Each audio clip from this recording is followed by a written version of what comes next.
মরিয়মকে তো কিছু বলে লাভ নেই। ওর তো বেসিক একটা প্রবলেম হচ্ছে, ও কোনো কথা শুনতেও চায় না, নিজের দোষ দেখতেও পায় না। আমার বাবাকে মেরে ফেলে উনি আমাকে ঘরে বন্ধ করে রাখতে চাচ্ছেন তো? সেটা আমি কোনো দিনও হতে দেব না আন্টি, কোনো দিন না। শাকির, একটা সময় ছিল, এই তো কয়েকদিন আগের কথাই, তুই তোর মা সম্পর্কে এত এত এত গুণগান করতি, আর সেই মা সম্পর্কে তুই এত বিষ ঢালছিস।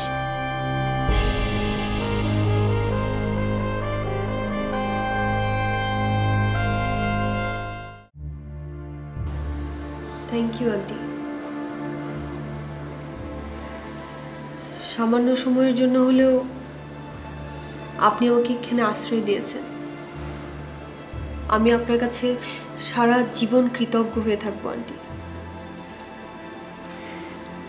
Thank you. আমি আসি আন্টি। কিন্তু তুমি কোথায় যাবে আরশি?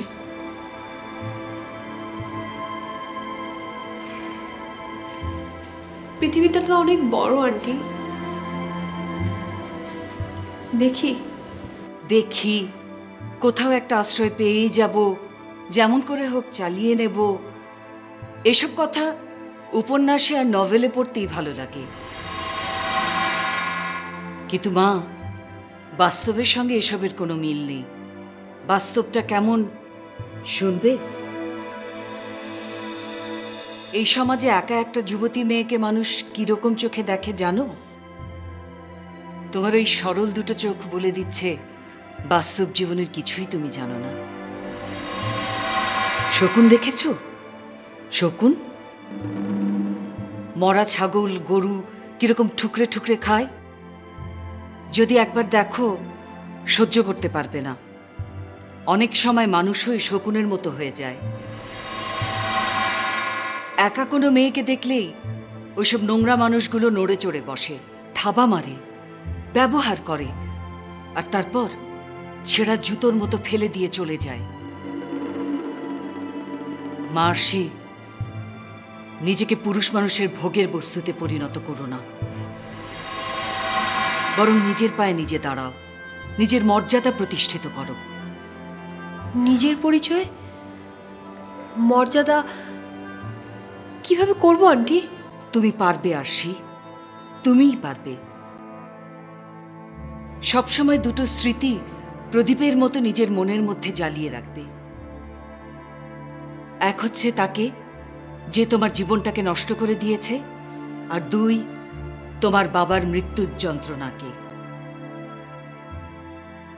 তাহলে দেখবে তোমার ভেতরের ছাই চাপা আগুন তোমাকে বলে দিচ্ছে কোন পথে যাবে, তুমি কিভাবে নিজেকে প্রতিষ্ঠিত করবে।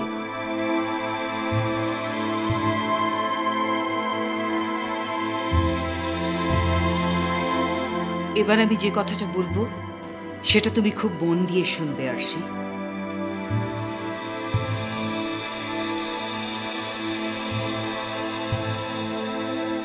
আমি একটা জিনিস কিছুতেই বুঝতে পারি না আব্বু, আমার মম এই ফ্যামিলির জন্য এত কিছু করেন, তারপরে সবাই মামের নামে কমপ্লেন করে। এই যে এত বড় একটা বিপদ থেকে আপনাদের সবাইকে উদ্ধার করলো, তারপরে সবাই আমার মামকে নিয়ে যা তা বলে। আব্বু, আরশির কথা ধরুন, এই যে আরশি কাউকে না বলে বাড়ি থেকে এভাবে পালিয়ে গেল, একবার ভাবুন তো, রাস্তায় যদি ওর কোনো বিপদ হতো, কোনো বাজে লোকের হাতে পড়তো, তাহলে কি হতো?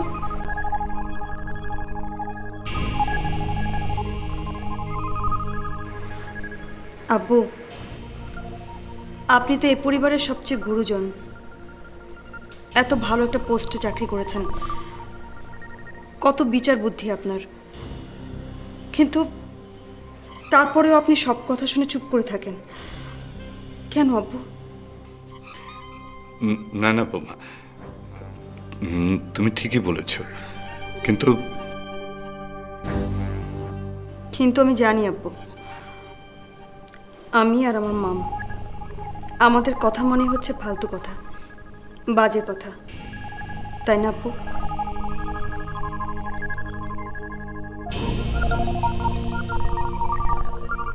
একবার চিন্তা করে দেখুন তো আব্বু, এই ফালতু মানুষটাই আপনাদের যে কোনো বিপদে আপনাদের পাশে এসে দাঁড়ায়।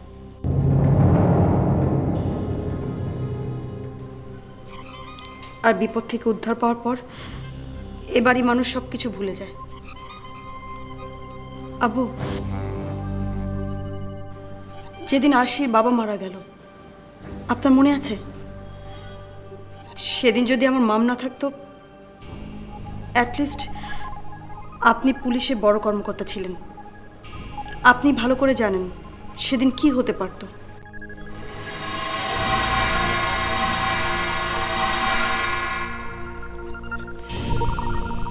আর ওই আশিকে যখন আমার মামা আমাদের বাড়িতে আশ্রয় দিয়েছে, এত বড় একটা বিপদ থেকে সবাইকে রক্ষা করেছে, কিন্তু তারপর এবারে মানুষ আমার মাকে নিয়ে।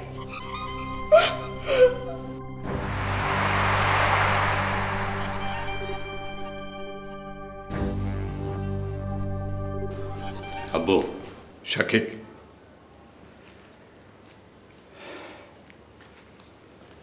তুই কি বলবি আমি জানি। বৌমার কথা শুনে তোর বাবা মার উপরে রিয়াক্ট করা কি ঠিক? আব্বু, আমিও চাই না বাড়িতে সবসময় একটা অশান্তি লেগে থাকুক। এসব আমার ভালো লাগে না আব্বু। ভালো একটা প্রজেক্ট হাতে নিয়ে কাজ শুরু করেছিলাম। আল্লাহ জানেন আপনারা আমার শাশুড়িকে কি বুঝিয়েছেন। এখন যদি উনি কাজটা অফ করে দেন। আচ্ছা আব্বু, আপনারা তো ভালো করে আমার শাশুড়িকে চিনেন, তাই না? শাকির, মনে হচ্ছে তুই তোর বউ শাশুড়িকে আমাদের চাইতে বেশি চিনে ফেলেছিস। আব্বু, আমি আর পারছি না, রিয়েলি আমি আর পারছি না।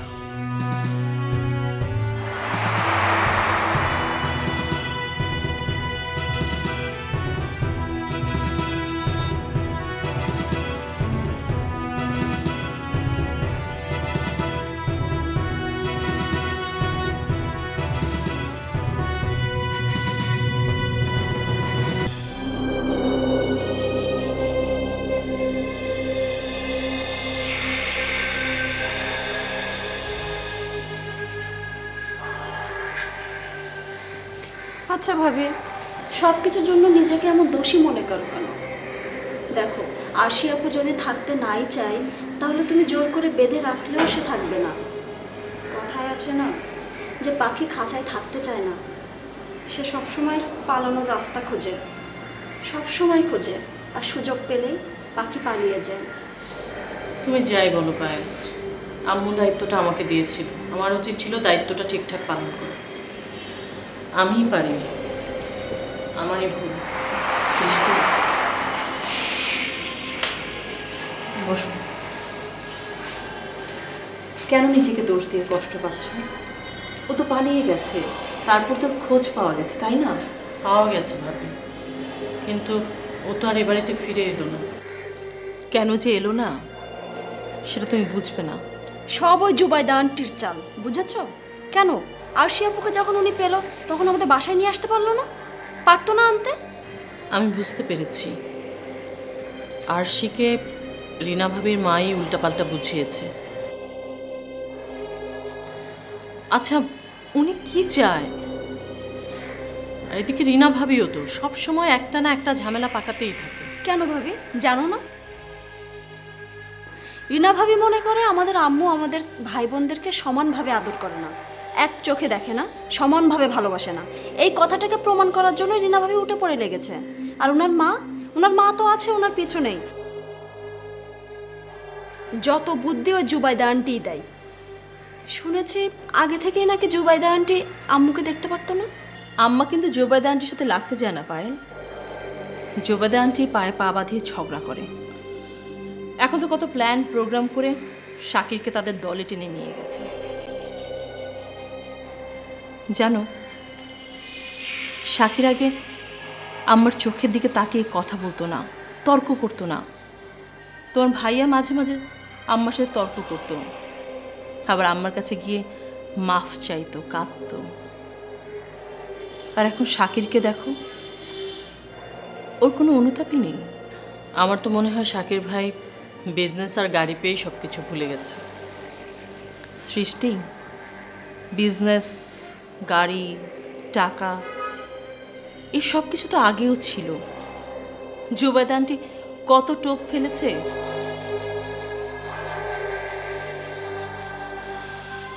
আসলে কি হয়েছে জানো, শাকির রিনার আঁচলের তলে চাপা পড়ে গেছে। রিনা যদি বলে দিনকে রাত, শাকিরও তাই বলে। পুরুষ মানুষের ইগো যখন ভেঙে যায় তখন তাদের বউরা তাদেরকে ভেড়া বানিয়ে রাখে। আচ্ছা সেজো ভাবি, তুমি ভাইয়ার সাথে এমন পাওয়ার প্র্যাকটিস কখনো ট্রাই করো নি? পায়েল, এটা তো রুচি আর শিক্ষার বিষয়। রিনা ভাবির কথাবার্তা, চালচলন এসবের সাথে কি আমাদের মেলে বলো? একদম ঠিক বলেছ। বিয়ের পর থেকে রিনা ভাবি একটা প্রশ্ন আমাকে করেই যাচ্ছে, বাসর ঘরে আমরা কি করেছি, সাগর কি বলেছে, আমাকে ভালোবেসেছে কিনা, আদর করেছে কিনা। আবার বলে সাগর মনে হয় তোমাকে পছন্দই করে না, এই জন্য তোমাকে ফেলে চলে গেছে। মাঝে মাঝে আমার ইচ্ছা করে এমন একটা জবাব দেই যাতে আর কখনো আমাকে এই ধরনের উল্টাপাল্টা কথা বলার সাহস না হয়। কি করব, নিজেদেরই তো সংসার, অশান্তি করে লাভটা কি? সব কিছু ভেবে চিনতে তারপরে তো সব কিছু করতে হয়। এই যে তুমি বললে আমাদের সংসার, সব কিছু ভেবে চিনতে করতে হয়। এই সংসারটাকে রিজু আর আমি যদি আমাদের সংসার মনে না করতাম তাহলে এটা কবে ভেঙে খান খান হয়ে যেত। তোমার ভাইয়া তো এখনো বেতনটা এনে আম্মার হাতে তুলে দেয়, অন্যরা কিন্তু এর ধার দিয়েও হাঁটে না। আচ্ছা তুমি বলো, এত বড় একটা সংসার, এ সব কি আব্বার পেনশনের টাকা দিয়ে চলে? আমি আসলে কি কথা নিয়ে যে বসলাম না। তোমার বড় ভাইয়া তো এবারই বড় ছেলে, তারই তো দায়িত্ব, সেই তো এসব করবে। এই যে আমি আশিকে আনতে গেলাম, জুবাইদান্টির ওখান থেকে আশি এলো না, এই নিয়ে আমাদের মধ্যে কত টেনশন কাজ করছে, তাই না? কিন্তু দেখো, রিনা হয়তো এ নিয়ে নতুন কোনো ঝামেলা পাকাচ্ছে। আবার কিসের ঝামেলা ভাবে?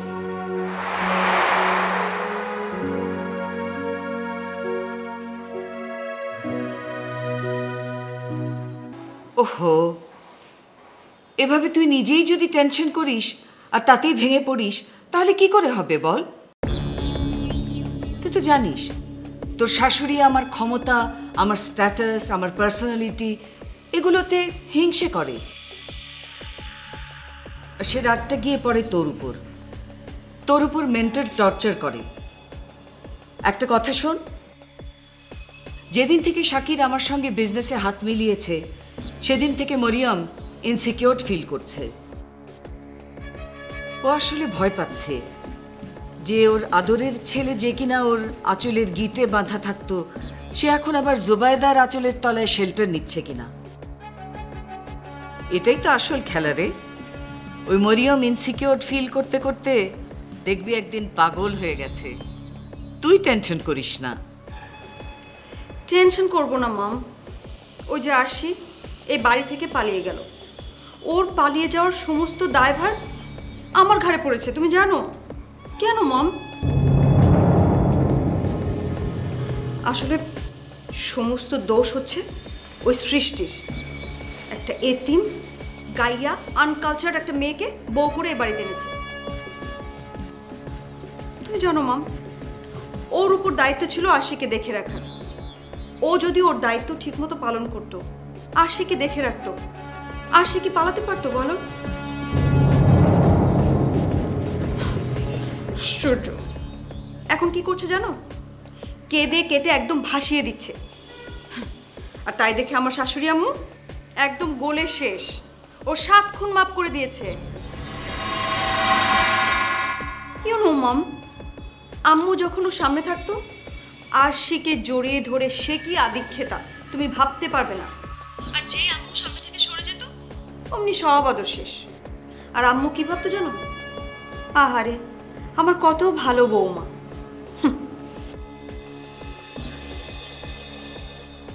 মাম তুমিও না, কি দরকার ছিল ওকে আমাদের বাসায় নিয়ে যাওয়ার? রাস্তাঘাটে পড়ে থাকতো, অথবা ট্রাকের গায়ে ধাক্কা লাগতো, তাহলে এবারই মানুষ বুঝতো কত ধানে কত চাল। ও তাই? তাহলে তুই বল, আমি তোর মা নাকি তুই আমার মা? ফোন রাখ, আর তোর ওই অ্যাংরি সাজেশন তোর শাশুড়িকে গিয়ে শোনা যা। পাগল একটা। একটা কথা শোন, আমি যে ডিসিশনই নিই সেটা তোর ভালোর জন্যই নিয়ে থাকি। তুই বুঝতে চাস না, তুই আর শাকির যে আমার সব রে, সব। আমি যা করছি একমাত্র তোদের ভালোর জন্যই করছি, তোদের দিকে চেয়েই করছি। মম, ওই পাগল মেয়েটাকে আমাদের বাসায় নিয়ে গিয়ে কি ভালোটা হয়েছে শুনি? ছোটবেলায় মৌলভী সাহেবের কাছে শুনেছি বাড়িতে রাখা সব জিনিসই কোনো না কোনো সময় কাজে লাগে। সে এক টুকরো ছেঁড়া ন্যাকড়াই হোক আর অবহেলায় পড়ে থাকা কাগজের বান্ডিলই হোক। মম, রিয়েলি আমি না তোমার কথা কিচ্ছু বুঝতে পারছি না। আর তুমি মাঝে মাঝে কি সব বলো না, আমি কিচ্ছু বুঝতে পারি না। বিশ্বাস করো, ছেঁড়া ন্যাকড়া, কাগজের বান্ডেল, এসব কি মম? তোরা তো বুঝে কাজ নেই। তুই এখন যা, গিয়ে এক গ্লাস ঠান্ডা পানি খা, আমি রাখি।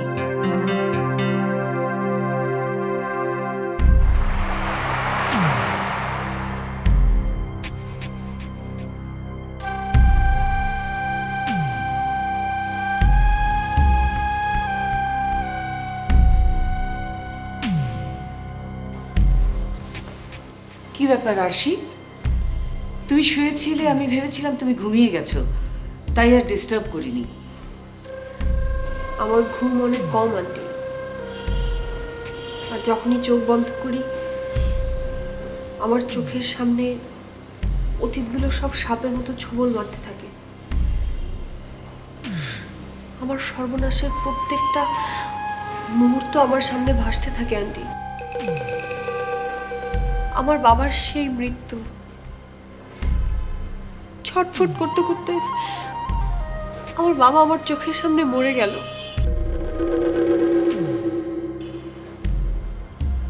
আমার বাবার সেই কষ্ট, সেই অক্ষমতাগুলো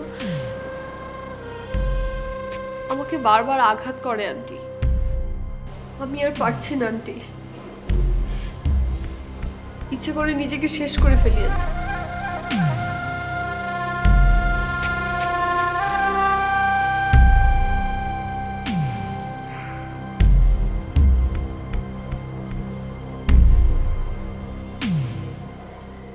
এটা কি আন্টি? এটা একটা হীরের আংটি।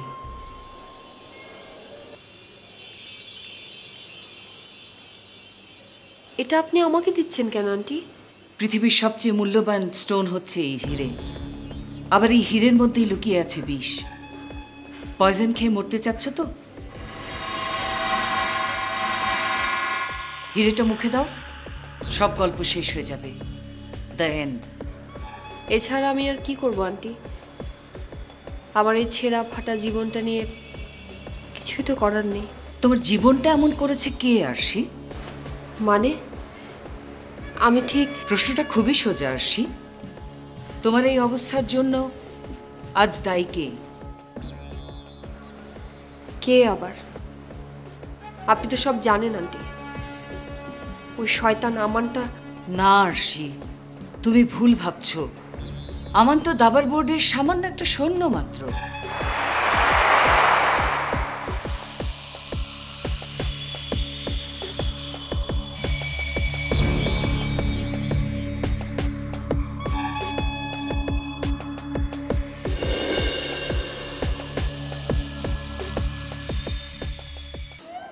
তুমি তো সবসময় বলতে বাঁচতে হবে, বাঁচতে হবে।